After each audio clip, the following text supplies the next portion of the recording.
Hello, and welcome everyone to this debate. Do immigrants take jobs that belong to residents? The two positions or stances are: in favor, yes, immigrants steal job opportunities from the locals.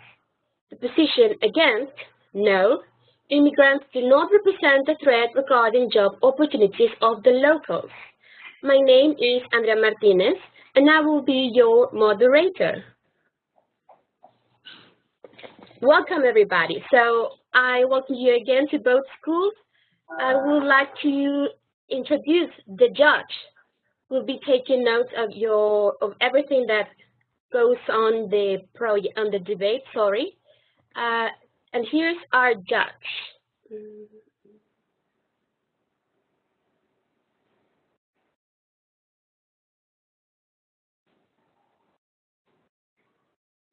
The judge for this session is Professor Raciel Cantu. Hi guys, can you guys see me? Yes.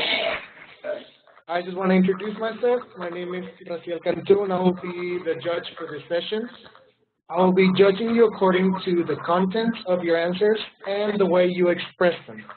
At the end of the session, I will be also giving you a breakdown of all the points and how we saw the structures of each answer.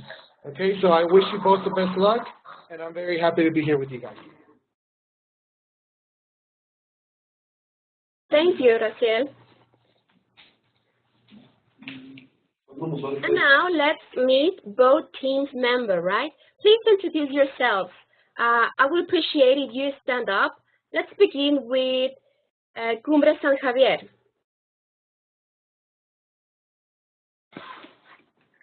We're supposed to stand up. Just to say your names, please, loud and clear. Diego Obregón, 5th semester. My name is Santiago Morales, and I'm in 5th semester. My name is Nicholas Sanchez, and I'm in 5th semester as well. My name is Alfredo Nero, and I'm in 3rd semester.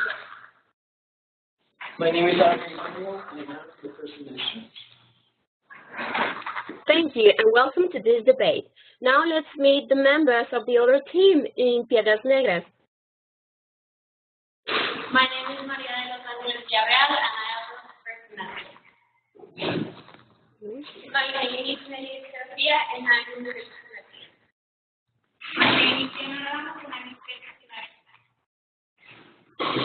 My name is Alicia Ramos, and I'm in 1st semester.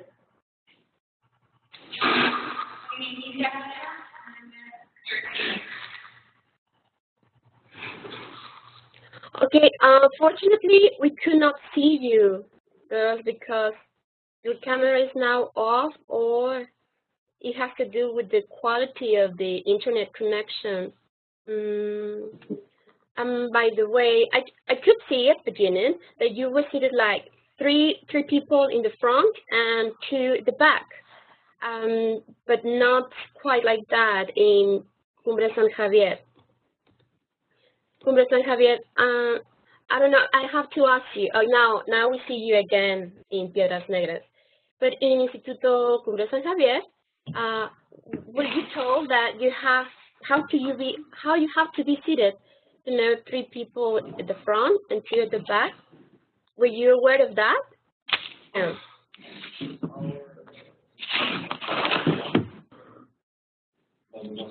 I don't know if you can change the position, because of the logistics of this debate, is that only the people who are in front are able to have the right to speak. And then in case that when other members of the team want to speak up, they need to swap positions. I don't know if you were told that.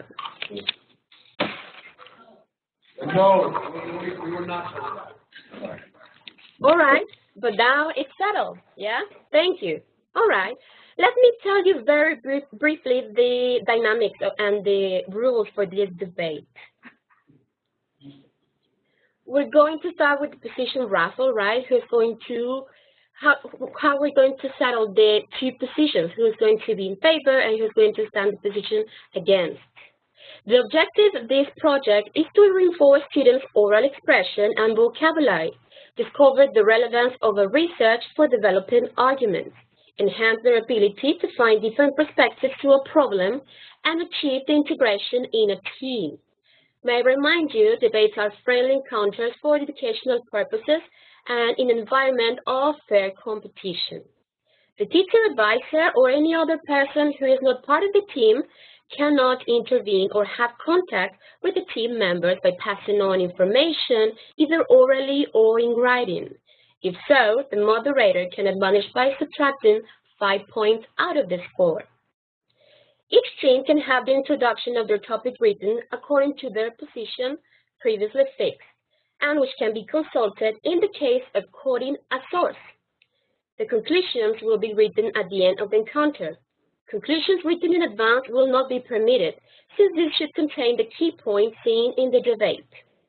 It is important to show respect and good manners at all times. Remember that we're learning to live together. Now I'll explain the structure of the debate. First, we're going to start with the introduction, 5 minutes for each team. A member of each team outlines its position on the issue that was previously and randomly drawn.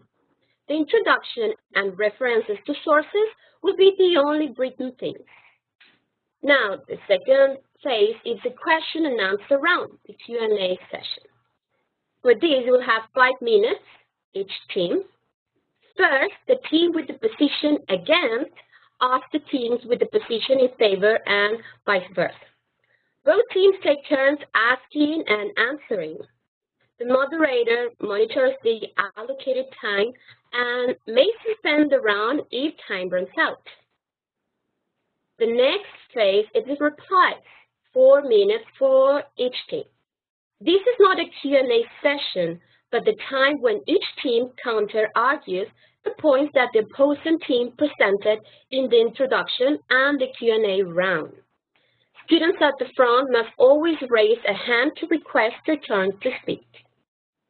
And then we'll have the conclusion. For this, you will have 9 minutes. Each team will write a summary of the conclusion they have reached after the exchange of ideas where they have consolidated or reaffirmed their position. You will have 3 minutes to write it and 3 minutes for each team to read it. Again, no conclusions previously written are allowed.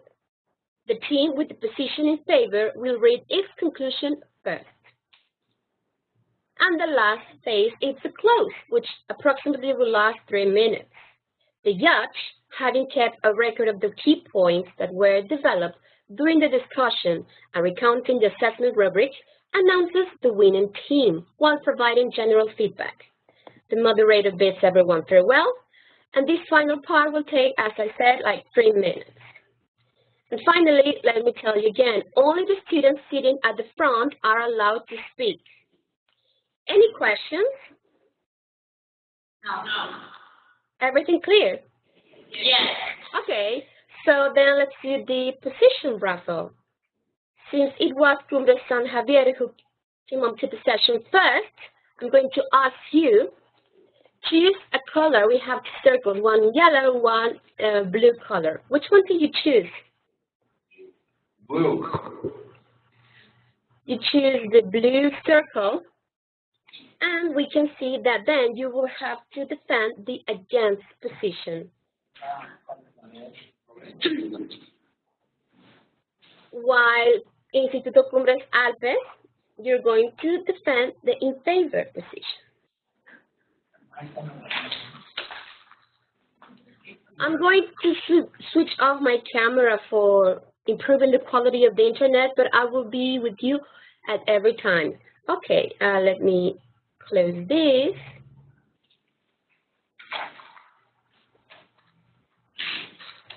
I will tell you the position in favor, the team. That means Alpes in Piedras, Negras, sorry. I didn't ask you this. Girls, do you have, what's the name of your team? The thinking head. The talking head. The Talking Head. That's the name of the team. I don't know if you have a name for your team in Cumbres and Javier. We're Team Blue. Okay. You're Team Blue. Right. Let me tell you when you can start the team of talking heads.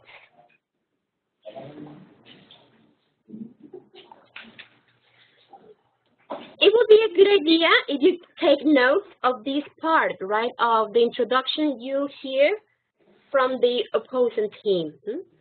So later on you can take those points again in your replicas or questions.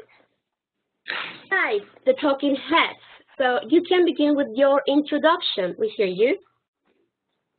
Good morning, honorable members of the jury, institutional and Javier, moderator, judge, and me. We would like to begin our introduction by thanking you for the opportunity to talk about this important topic and how it affects the economic development of a country. We are here to affirm that immigrants do take the place of residents, jobs, and job markets. First of all, we would like to explain what immigration is. Immigration is the movement of people into a destination country to which they are not native or do not possess citizenship in order to settle there. There are an estimated 45 million legal immigrants in the U.S. and 14 million illegal. Furthermore, they also admit over 1 million permanent legal each year, leading to enormous implications for the U.S. labor market. The Bureau of Labor Statistics data shows that there are some 58 million working-age Native born Americans not working from the ages of 16 to 65 years old. They are unemployed or out of the labor market completely. This is roughly 19 million more than in 2000. Equally troubling wages have stagnated or declined for most American workers. This is especially true because more and more immigrants are taking jobs that Native Americans or Native-born workers do. According to the Bureau of Labor Statistics, as of November 2014, there were 1.5 million fewer Native-born Americans working in November of 2011, while 2 million more immigrants were working. Thus, all net employment gains since November of 2011 have gone to immigrants. The defenders of immigrants often assert that immigrants only take jobs wanted by U.S. workers. This is completely false, because they are working in jobs in which U.S. workers are also employed, whether in construction, agricultural harvesting, or service professions. Analysis research by Cornell University says the Iranians made arguments that immigrants only do jobs Americans don't want. If the argument is correct, there should be occupations compromised entirely or almost entirely by immigrants.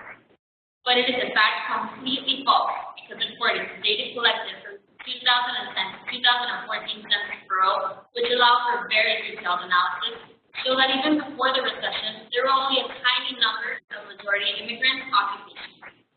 For example, many jobs often thought to be overwhelmingly immigrant are in fact majority native-born. Maids and housekeepers are 55% native-born. Taxi drivers are 58% native-born.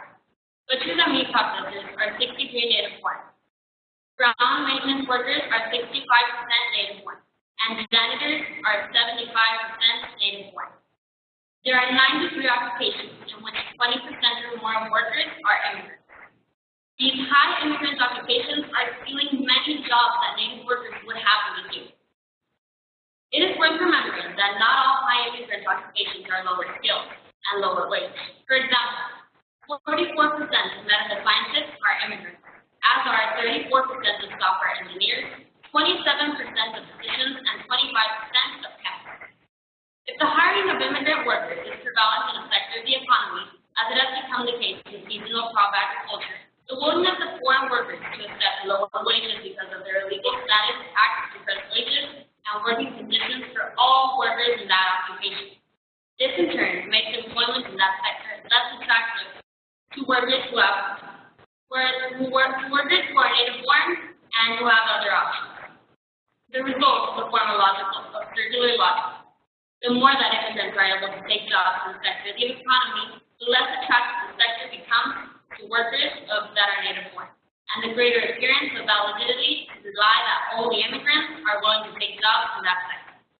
Other countries being economically, culturally, socially, and politically affected by immigrants stealing jobs are Russia with over 11,064 immigrants, and Germany with over 9,845, 244.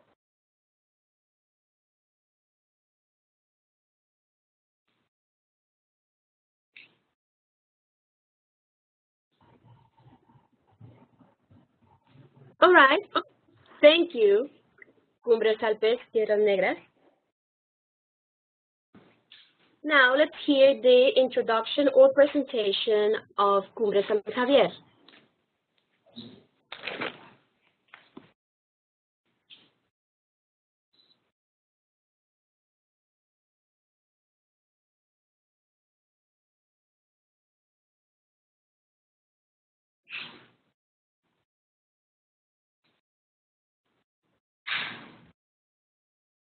Well, I don't know if you could hear me. I just thanked you for the presentation in Cumbres, Alpes, Piedras, Negras.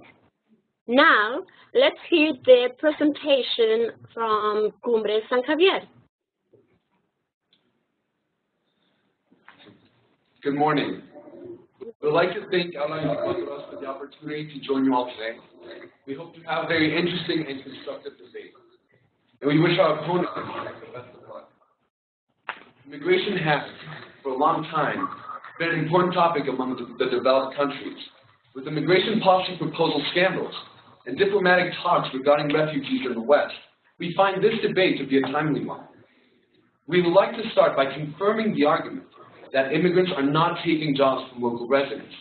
The act of taking a job from a resident implies that residents have ownership over all jobs in their country. This is not so. It is a fact that no country or person can own a job. It is essential to clarify that jobs are available equally for anyone who is available to do them. Therefore, if immigrants occupy jobs, it is because the jobs were given to them by their employers, not because they took them from someone else. It is wrong to suggest they are taking a job from residents, since neither immigrants or residents own the job in the first place. According to the Immigration Policy Commission, in 1965, the largest wave of immigration to the U.S. since the early 1900s created the lowest national unemployment rate and fastest economic growth, which proves that immigrants help produce higher levels of aggregate output. In addition, immigrants not only occupy jobs in foreign countries, many actually create jobs for permanent residents. There are countless examples of immigrant entrepreneurs who create jobs for U.S. workers with new businesses. In Silicon Valley, companies founded and run by Chinese immigrants and Indian immigrants generated more than $19.5 billion in sales and nearly 72,000 jobs in 2000. This is substantial evidence that immigrants do the opposite of taking jobs. Many actually only seek to create them. There's a false notion that if immigrants are occupying jobs, there are less jobs in the labor market. By living in foreign countries, immigrants grow consumer demand, that means that there are more jobs open and available for people who are providing services, goods, and other things for them. Also contribute. The net benefit of immigration to the U.S. is nearly $10 billion annually. In addition, many countries in Eastern Europe jobs in construction, manufacturing, and technology firms are struggling to find enough workers. And shortages are likely to get worse as populations are aged rapidly. Eastern European countries are open to receive immigrants to occupy jobs since most immigrants are often young and educated. Economic logic supports us. An example is how on average 2 out of 5 firms in Poland struggle to fill in vacancies. Almost half of firms in Hungary could not get the staff they need. In 2014, Poland needed 50,000 more IT workers than it could find. Slovakia has 50,000 IT workers but could expand by 10,000 overnight if people were available. According to The Economist, in Hungary, it is engineers who are in particularly short supply.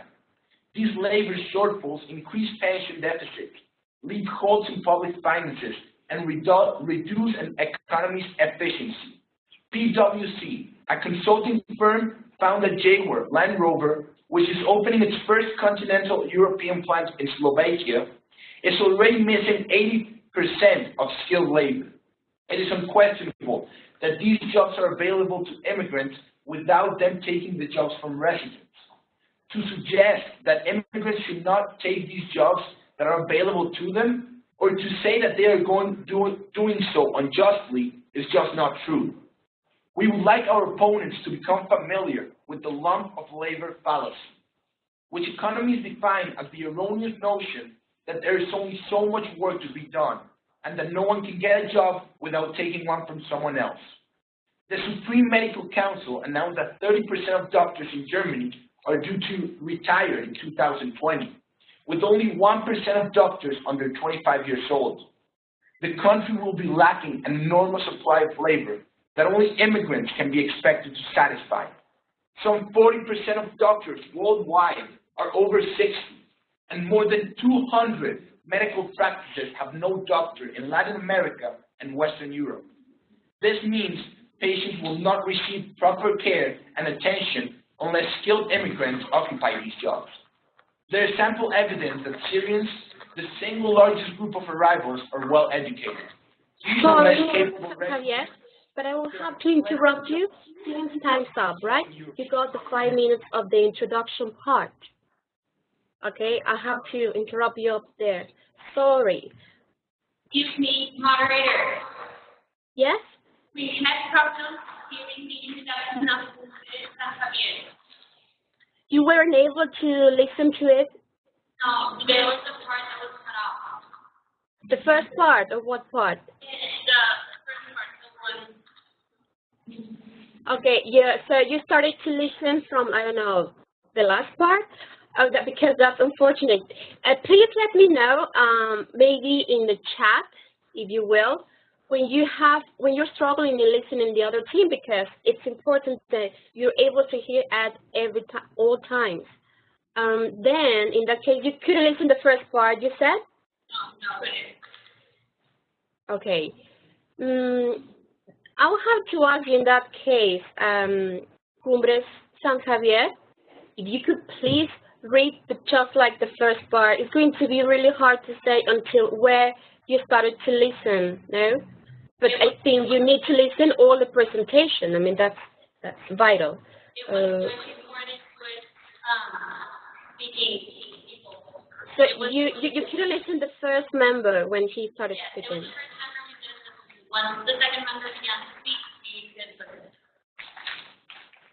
All right. Well, you have to listen. So I don't know if you could hear what they say in Cumbres San Javier. Apparently, they couldn't hear the first member's presentation. Yes, yours. So I will have to ask you to please read one more time. And to both schools, please let me know by chat when you cannot hear. The moment you cannot hear, please let me know, because then we'll have to stop right there. Right. So please, could you read that again? Yes. Thank you. We would like to start by confirming the argument that immigrants are not taking jobs from local residents. The act of taking a job from a resident implies that residents have ownership over all jobs in the country. This is not so. It is a fact that no country or person can own a job. It is essential to clarify that jobs are available equally for anyone who is qualified to do them. Therefore, if immigrants occupy jobs, it is because the jobs were given to them by their employers, not because they took them from someone else. It is wrong to suggest that they are taking a job from residents, since neither immigrants or residents own the job in the first place. According to the Immigration Policy Commission, in 1965, the largest wave of immigration to the U.S.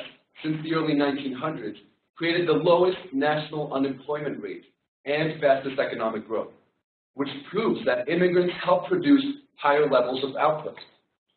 In addition, immigrants not only occupy jobs in foreign countries, many actually create them.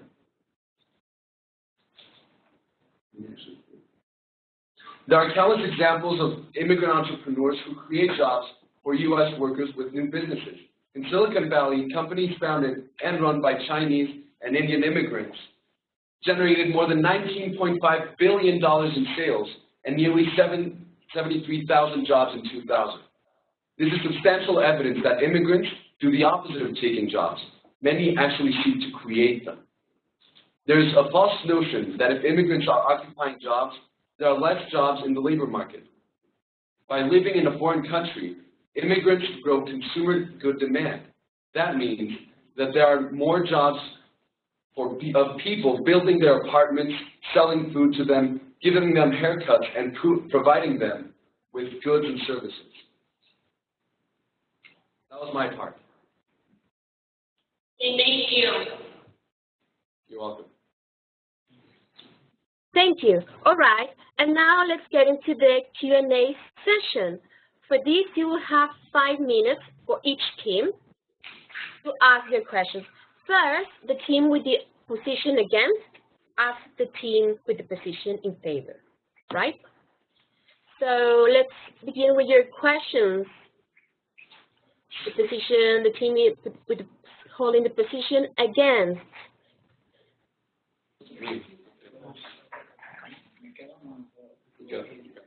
Perfect.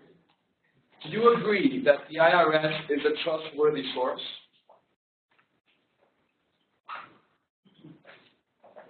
Can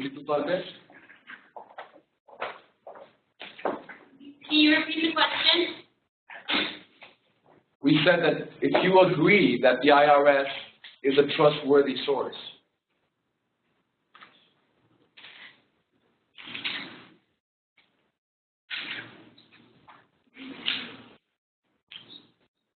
Do you know what the IRS is? Can you tell us what the IRS stands for? They are the people who collect the taxes, or it's the institution that collects the taxes from the United States population. Do you agree that they are a reliable source? Well, it depends about the topic we are referring to in taxes. Okay. Well, did you know that an IRS study showed that for every immigrant that comes into the United States, that another immigrant creates 1.2 jobs?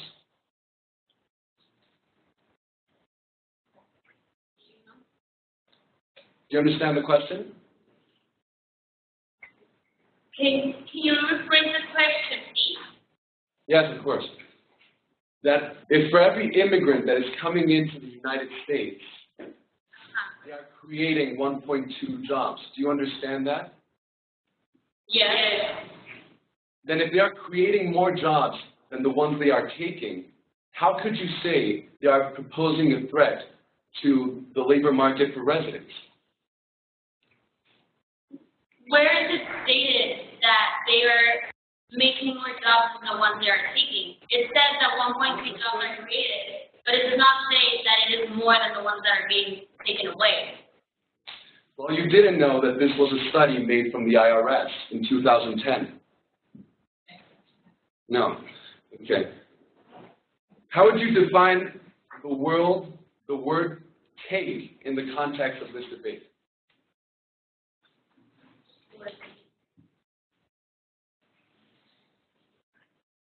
The word take would be to get from people who are actually living in that country. Does taking something from someone imply that they have ownership over it? Well, if we're talking about this, we're talking about native-born citizens. Well, they have, because they are born in that country, so they have the right to obtain a job in that country they were born. So they do have the ownership over the job. Are you saying that just for being born in that country, they own the jobs that are available there? You have, that is part of the advantage that you have of being a citizen of that country. What about legal immigrants that come into a country? Don't they Legal. have the same rights? Legal or illegal? Legal. I'm giving you an example of legal. How about them? Don't they have the same right to occupy a job if they wanted to?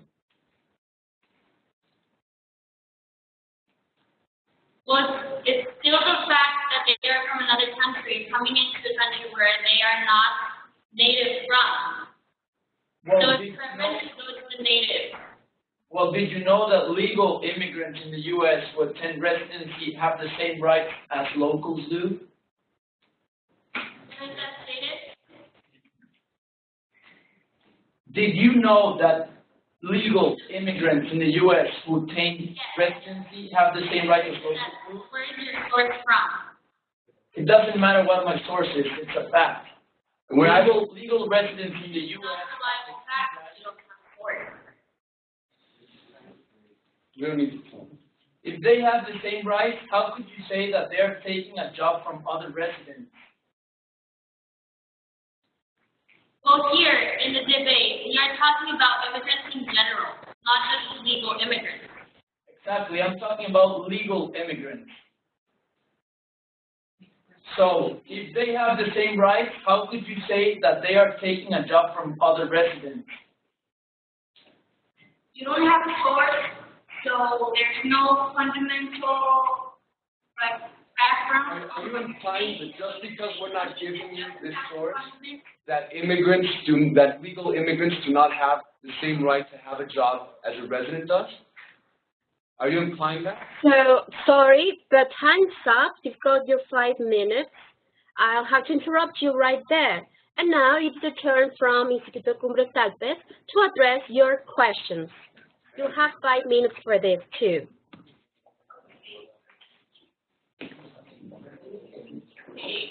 What is your point of view over the speech of the Republic President Milo Simmons said on August 3rd, 2015? So we're having trouble hearing you. Can you repeat the question? Yes, I can repeat it. What is your point of view over the speech of the Republic President Milo Simmons said on August 3rd, 2015? We don't have an opinion. We haven't seen that. You don't have an opinion. Okay, so you don't have an opinion. Would you like us to explain what this means? No, thank you. You can ask us another question.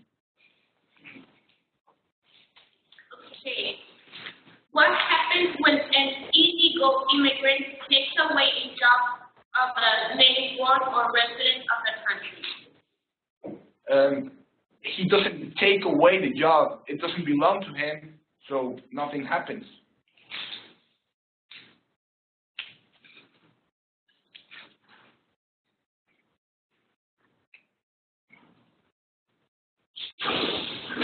Well, many Americans believe that undocumented immigrants are taking jobs from U.S. citizens, according to a poll released Friday from the Ramsey Report survey.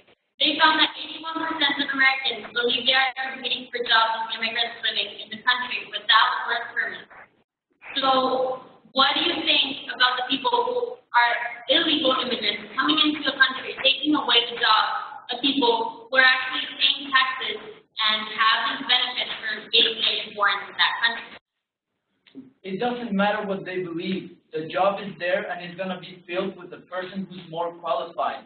And the person who's working there lives there, therefore paying taxes for everything that they are spending on. Electricity, house, food, everything has a tax. So they're giving back tax to the country and the job is being filled by that person who is more qualified.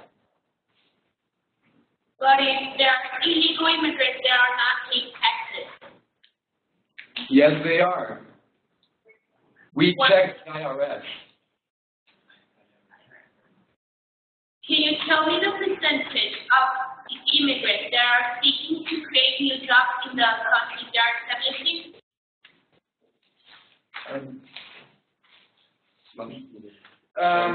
We can tell you about the ones that they have created, like the co-founder of Google, who was born in Russia, has created 4 million jobs in the U.S. economy.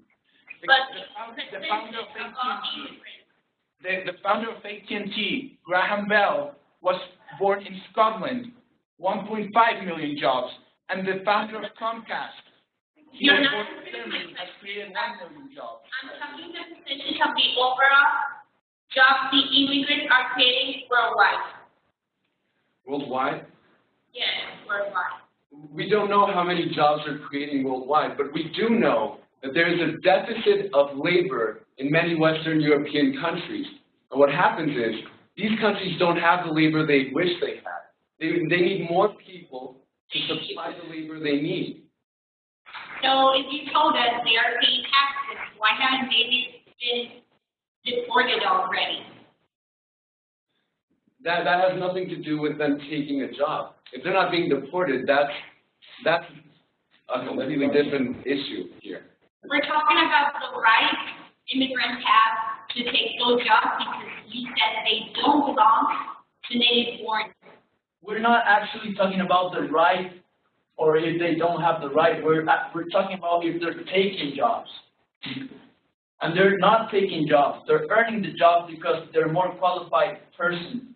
Do you think that if just for being native born and you don't do anything, do you think you're more qualified just because you're native born for that job? Well, according to a study made in the U.S., illegal immigrants prefer obtaining a job that is with less money because they are scared of being deported and they want to stay in that country. Then there you can't say it is the immigrant's fault or that he is the one who is taking the job away from the resident. In that case, it's the employer. You tell me the difference between occupying and getting? I'm sorry, I thought you wanted me to answer that question. Yes, you answered that we are stating another question. We're done. We're done. So, can you tell me the difference between occupying and getting the job? The difference between occupying and getting a job. Occupying a job means that you're filling the position of the job, and taking a job means taking it away from someone else, which in the first place, jobs don't have ownership. So if they are getting a job, they are occupying a job, it means they are working in that job. Working the job Yes. because they're a more qualified person. I'm sorry, but then I have to interrupt you one more time because time's up. We've consumed the 5 minutes of this Q&A session for each team. Now we'll have to continue with the next phase. This stage is the replies. I wanted to remind you that this is not a Q&A session again. This is opportunity, and for this, each team will have 4 minutes to counter-argue the points that you have heard throughout the debate. Let's start with the first team that presented, right? The team with the position in favor. Please express your replies. Remember the counter arguments of what you've heard.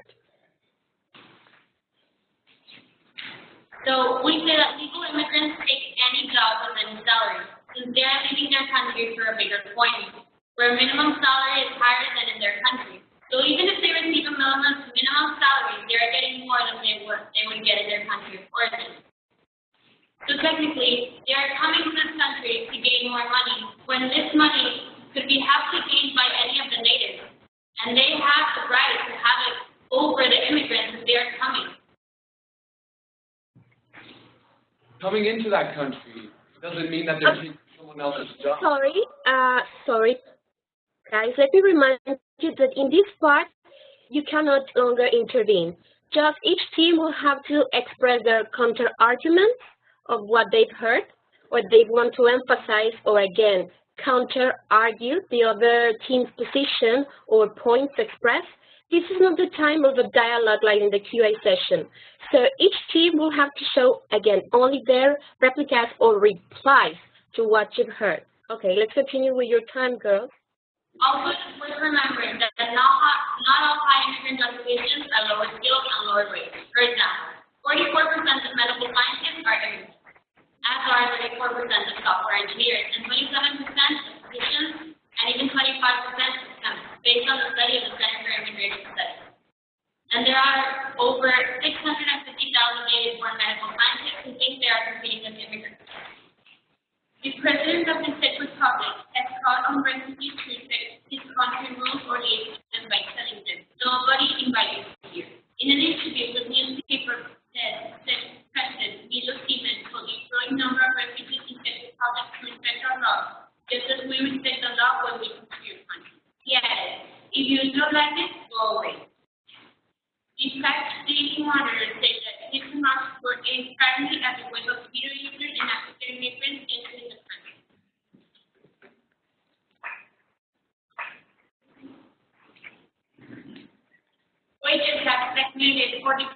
most American workers. This is especially true for the least educated, who are most likely to compete with immigrants, legal and illegal. 1.5 million fewer native born Americans are working now than in 2007, yet 2 million more immigrants are working.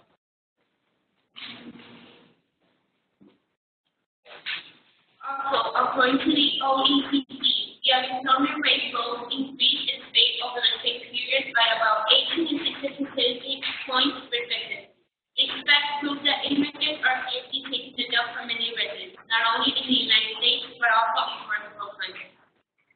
Their presence, the immigrants' presence, creates a complex social problem that deserves immediate treatment. The presence of illegal workers in the U.S. has displaced and hurt thousands of Americans. To draw a parallel, let's assume that when Bond was at the Wall Street Journal, he earned $75,000. Imagine that one day his boss came up and said, "Dan, a bit of bad news. Someone in the U.S. illegally is replacing you. He'll work for $30,000 without benefits, and he'll work from 12 to 14 hours a day, 6 or 7 days a week. He'll never complain." Then just rub salt in Bond's wounds. The next day he would read his boss quoted in the journal. "You just can't find Americans willing to be reported."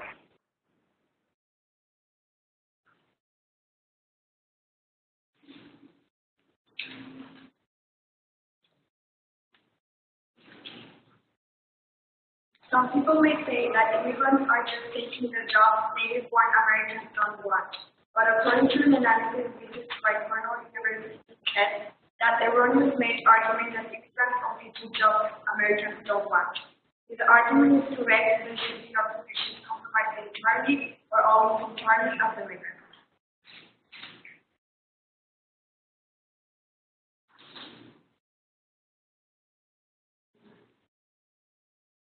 There are 93 occupations in which 20% or more of the workers are immigrants. And these high immigrant occupations are stealing many jobs that native workers would do happily. There are 23.6 million natives in these high immigrant occupations, and 20% or more immigrants. These occupations include 90% of all native workers.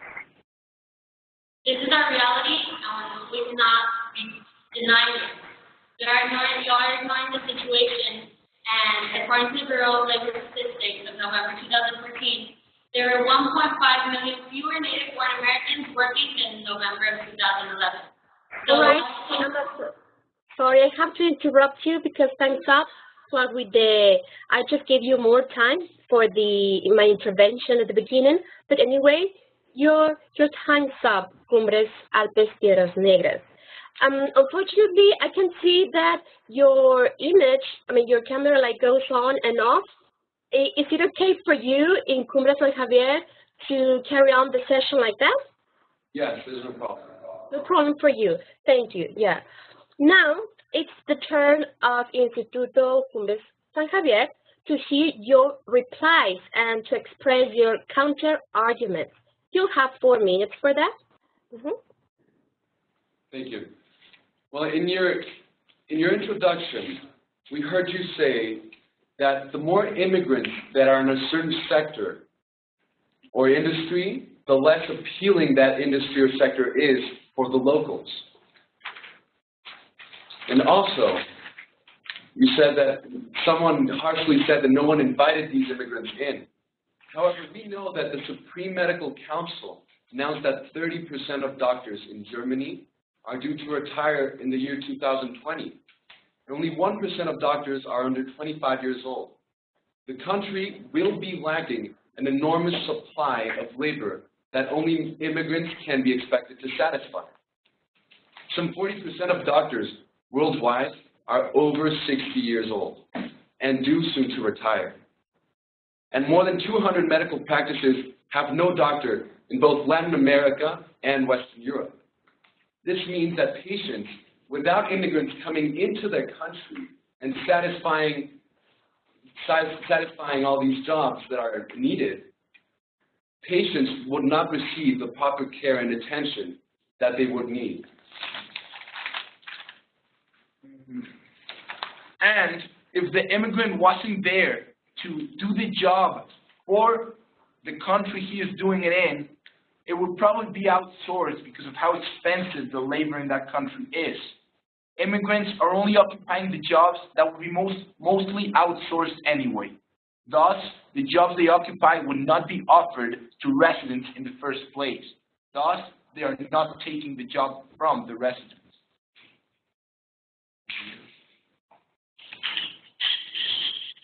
These reasons, we argued that immigrants can actually take a job.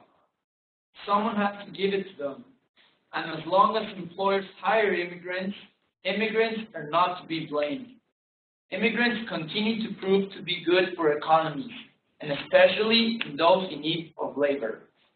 We conclude that immigrants themselves do not, under any circumstance, take jobs from local residents.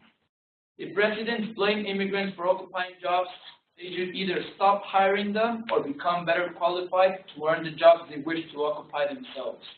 And you also gave us a lot of evidence about unemployment rates in different countries. However, you don't seem to state if those countries have terrible economies at that time, because that is also a cause for unemployment in those countries.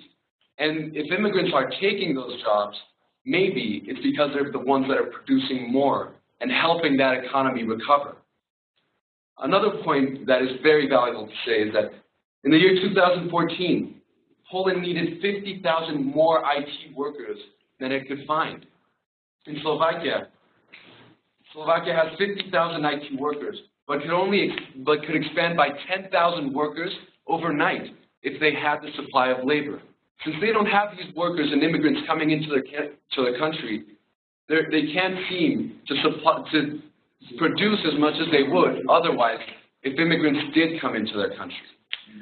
The counterpart also failed to consider all the immigrants that are there legally. And they said that they didn't have the same rights as the citizens of the country when multiple studies and the law of those countries show that they have the same rights for the job, so they are not taking the job away because it doesn't belong to the citizen. It belongs to the one who is better qualified. And clearly, in some cases, the immigrant is the one.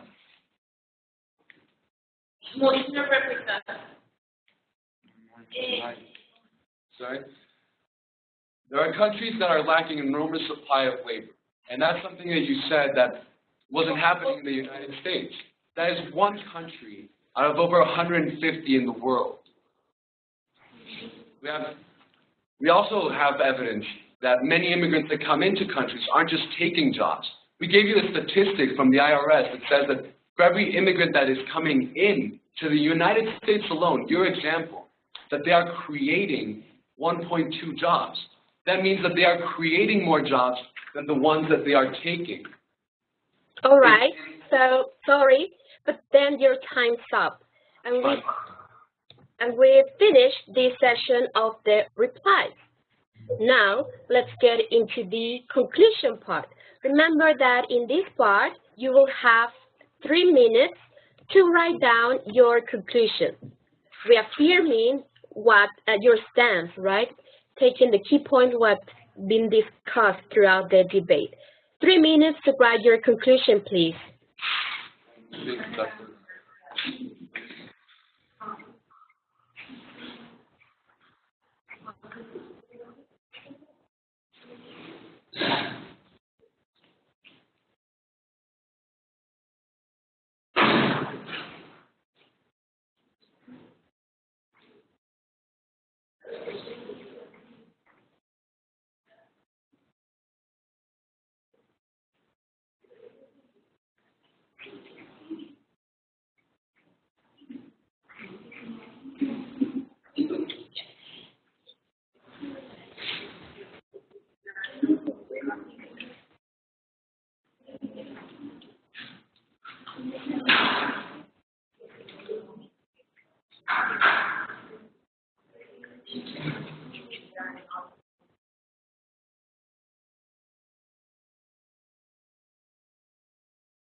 All right, I'll have to ask you to finish up your conclusion, please.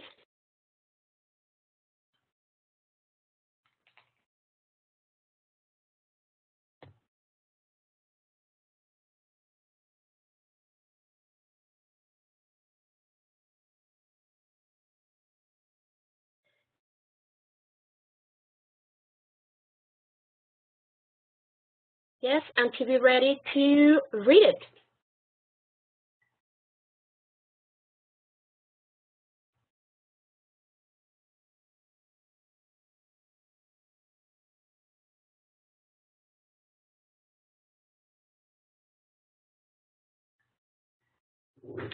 So yes, there's no more time, I'm afraid. Let's start hearing the conclusion of the team that is in favor.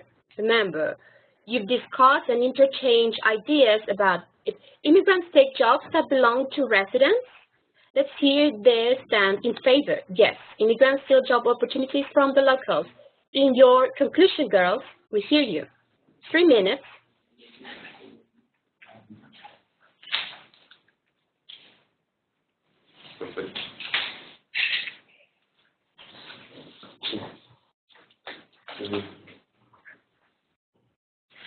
Sorry, I'm going to, you haven't your microphone activated, so sorry. Let's hear you. Please read loud, and even if it's more slowly, it will be better. So please read loud and clear. We hear you. First of all, we would like to thank you for fellow competitors and the judge and the moderator for taking this time for making this debate successful. It is clear that immigration nowadays is a problem in our lives, and it's time to realize it. The moment when people in another country come to another country to settle, they are affecting the native born because immigration seeks a better future, and to make real these futures, they need the basic needs, which are supported by a good job. We, the debate team of AMRC Institute of Piedras, Negras, can confirm that immigrants are taking native-born jobs. This is our reality, and we need to stop denying it.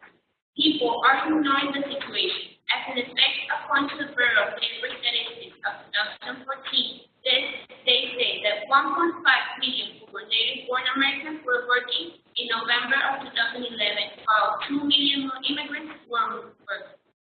Thus, unemployment gains were to immigrants. Also, according to the OECD, the employment rate will increase in Spain over the same period by about 18 and 60 percentage points respectively. These facts prove that immigrants are seriously taking the jobs of many residents, not only in the United States, also in first world countries. While in Germany, there are doctors retiring, there are also natives graduating from medical school. Some people may say that immigrants are just taking the jobs native-born Americans or people don't want. But according to analysis research by Cornell University, they said this is wrong. Americans also want jobs that may seem to go to immigrants. Like, for example, maids and housekeepers, 55% native-born, taxi drivers, 58%, ground maintenance, 65%, janitors, 75%. It is worth remembering that not all high-immigrant occupations are low-skilled and lower wage. For example, office jobs go to higher payroll jobs. Immigrants that open businesses do not offer jobs to legal immigrants. They offer jobs to illegal immigrants because of culture and language. The group said it would be a mistake to believe that every immigrant that takes a job from a native-born American, but the report provides to the secret that it would also be a mistake to assume that dramatically increasing the number of workers in these occupations as a result of immigration policy has no impact on the employment prospects or wages of natives. The impact immigration have in taking jobs that belong to residents is higher within the past year. Immigrants may not perform activities as citizens of the nation they are in, but they do perform a job. One of the most important things to support the basic needs in life. Our point of view after this discussion has grown even more unknown that we think immigrants' basic purpose to get a job in the country they are immigrating is to simply affirm our almost true because they are taking the jobs that would belong to native born if it would not be there. Thank you. Thank you very much. And I have to ask you, did you write that down during this time? That conclusion, was that conclusion written for you right now? A moment ago, I mean. Yes, we were writing it down. All right. Well, thank you for showing that conclusion. And now let's hear the Cumbres and Javier's one, okay? Your conclusion, 3 minutes to read it, please. Thank you. First, we would like to start by thanking Cumbres Alpes for joining us in such an interesting and constructive debate. We also want to thank the moderator and the judge for taking the time to spend this debate with us. We would like to state that our opponents mentioned some certain aspects about immigration that we believe are certainly wrong. Immigrants are good for economies, and we have proven this over and over during our debate. We showed how immigrants create 1.2 jobs for every 1 job that they take in the United States. They say that immigrants that come into their countries are taking the jobs away from legal residents, when in many cases, immigrants are only taking the jobs that no one else would take anyways. We gave the examples of Western Europe. The Economist states that Syrians, in their new refugee crisis, going into Europe would have more than plenty of jobs to choose from when they arrive to Europe. This only proves to show that there are enough jobs for both immigrants and residents worldwide. We have showed again and again that companies such as Google, AT&T, and Comcast that are commonly known to be American companies were actually founded by immigrants in their countries. These are a huge source of new jobs for both residents and immigrants, and this proves that immigrants are creating more jobs than the ones that they are taking. Jobs are obtained or given to them because of the benefit they create to both the employer and the economy as a whole. And in 1965, we said this in our introduction, and it is incredibly important to remember that during 1965, the largest wave of immigration that came into the United States, larger than now, actually proved to have the lowest unemployment rates ever and one of the highest economic growths of all time for that country. The counterpart has failed to mention that immigrants are taking jobs from residents, like saying that Americans wouldn't want to take these jobs in the first place. But we conclude that if residents blame immigrants for occupying jobs, they should either stop hiring them or become better qualified to earn their jobs they wish to occupy themselves. Because of this, we conclude that it is wrong to blame immigrants for occupying jobs. Immigrants prove to be good for economies, and especially for those that are in need of labor. Thank you very much for such an interesting debate. Thank you for sharing that conclusion with us. Right, now we have to go to the closed session. I'm going to ask you a couple of minutes, please, to both teams, to have a little chat with the judge. And later on to hear the result. He will announce the winning team. Okay, guys, can you both hear me? Yes. Excellent. Guys, can you hear me? Cumbres and Javier? Yes, we can. All right, excellent. So I just want to go over a few things. I'm not going to go over through the complete breakdown of the points, but I do want to give you guys some pointers about the debate. So we started the debate, and we saw who was against, who was in favor, and some of the things that I saw at the beginning was the following.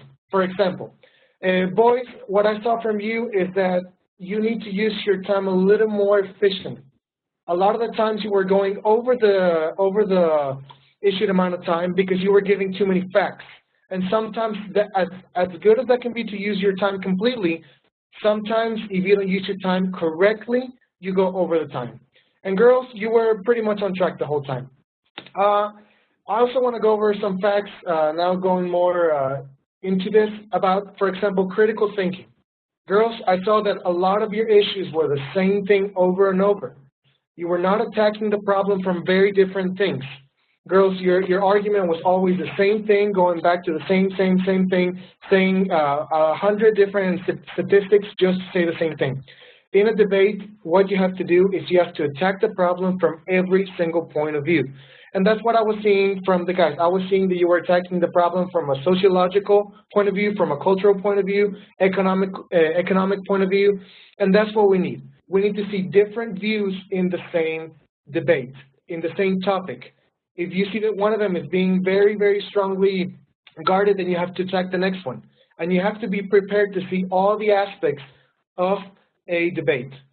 Continuing on to the replies and the questions and answers, I saw that the girls, your questions were not very well structured.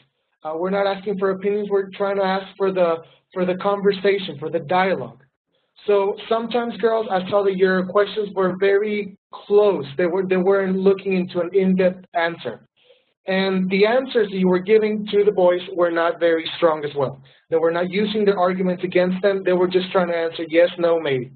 And boys, I saw that your questions were very solid. Your answers were using the information from the girls against them in a very orderly fashion. And that is also good. I will also tell you the final points at the end. Again, that's also a very strong point that I want to go over. Using the opponent's information against them. I know that we all come ready to this debate with information that we bring from our own investigations.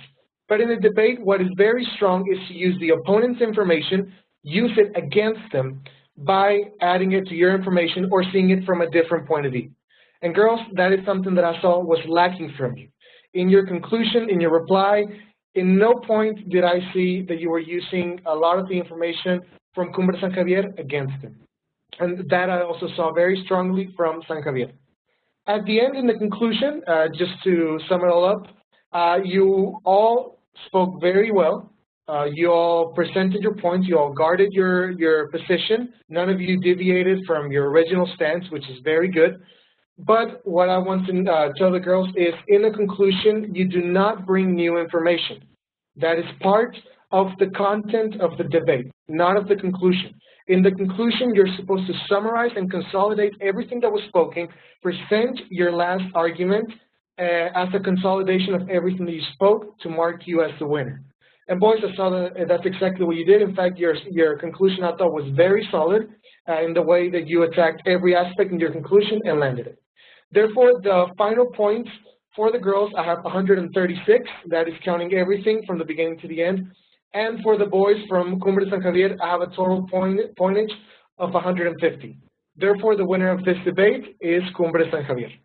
Again, I want to congratulate you both because you both had very solid arguments and you did an excellent job. Thank you, boys. Thank you very much. Thank you very much, sir. Thank you. Congratulations to the winning team. And finally, just a little piece of advice from me is just remember, keep good manners at all times. It's not like there was a part of the irrespect at some point. No, nothing to do with that. But remain calm, yeah, sure, confident of yourself, but not seeming to be a bit bothered because at least that was my perspective, my perception from a moment. I mean, you have to respect and to interchange your points of view or your facts in a debate, always in good manners and respectfully. Thank you, girls from Instituto Cumbres Alpes. I don't know if you want to add something. Thank you. Nothing from Cumbres San Javier. Thank you, Instituto Cumbres Alpes. Some Piedras Negras. Can you listen? Can you hear us?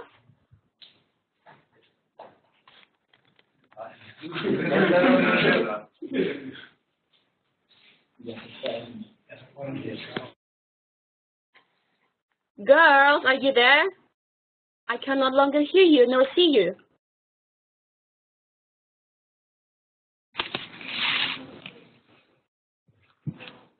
Okay, they tell me that they cannot listen from where you weren't able to listen. Cumbres Alpes, can you hear us? Yes. Do you hear the verdict from the judge? Yes. Okay, yeah, I'm asking you, I also thank you for participating in this debate. Is there something you would like to comment? No, just thank you. Thank you for your participation in this debate. And Cumbres and Javier, you have said already that. Nothing further to say. Thank you very much. Thank you to you as well. Well, so it was a great pleasure to see being your moderator in this debate. Have a good day and see you. Bye. Thank you. Bye. Thank you to the teachers. Thank you, everyone. Bye. Bye.